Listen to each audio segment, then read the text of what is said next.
How are you? It's very nice to be with you. Thanks for taking time to shoot the breeze with me about prayer. I appreciate it. You're welcome. Thank you for being here. My pleasure. So we're starting with the prayer habit, the daily prayer habit, as we read about in the book, I Heard God Laugh. And thanks to the Family Life and Faith Formation Commission who made this possible. And so my first question for you is, how has your personal prayer life developed throughout the years?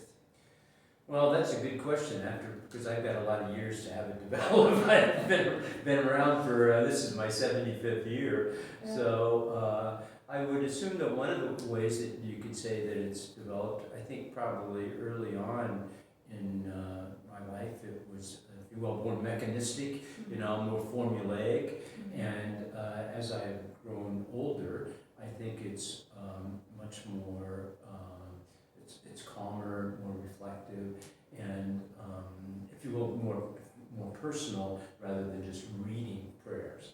And I think that hopefully there's just a development also that goes on in terms of maturing as an individual. Yeah. The kind of prayer that, 10-year-old would ask for getting a new bike might be a little different, although I might pray for a new car sometime, who knows? But there are differences that happen with people just getting older, I think, and more mature, and hopefully a little wiser. Yeah, let's call it more mature in their spirituality, not That's just older. Okay, thank you very much. All right. What do you think hinders most people and keeps them from praying daily? Well, I think it's probably two things. One is they get frustrated because they don't think they're doing it right.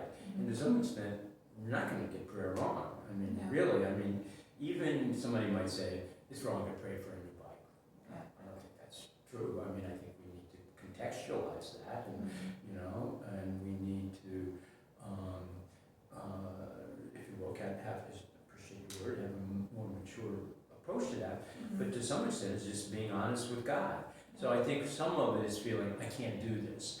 Or other people might say, I'm being prayerful and I get distracted. Well, all of the great mystics talk about distraction in prayer. It's kind of the mind goes off and thinks, what am I having for dinner? Who's going to win the football game? All those kinds of things happen. And the other thing that I think goes on is that people can get so wrapped up in doing that they feel that they can't pray. There's an American saying, don't just stand there, do something. Well, there were a group of people called the Desert Fathers, and one of their sayings was, don't just do something, stand there. So I think one of the struggles is being too practical, and not seeing that some of the depth of our lives comes from, if you will, that's one of the classic definitions of prayer, wasting time with God.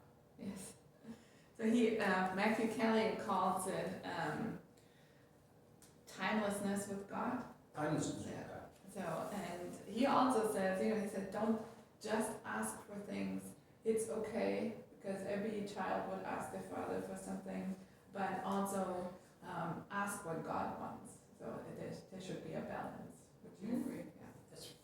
I remember when I was a student in Rome, I always used to go to the same church before every exam. And I would always pray, I said, God, I really want to pass this test. And then I would kind of have a little caveat, a little caution, but not what I want, but what you want. And I do think that's a decent way to pray, acknowledging that sometimes even the things that we don't get ultimately do make us better people and get us closer to God and closer to each other. Right. Thank you. And so, last question for today. Why would you say people should pray and pray daily? It's a good question. I do think that daily prayer gives people a sense of rootedness in their life. There's one of the Psalms, I don't remember which one, says, unless the Lord guard the city and gate, in vain does the guardsman keep vigil.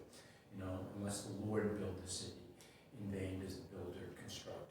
And so I think the basic idea behind that is that we need to have a rootedness in our lives.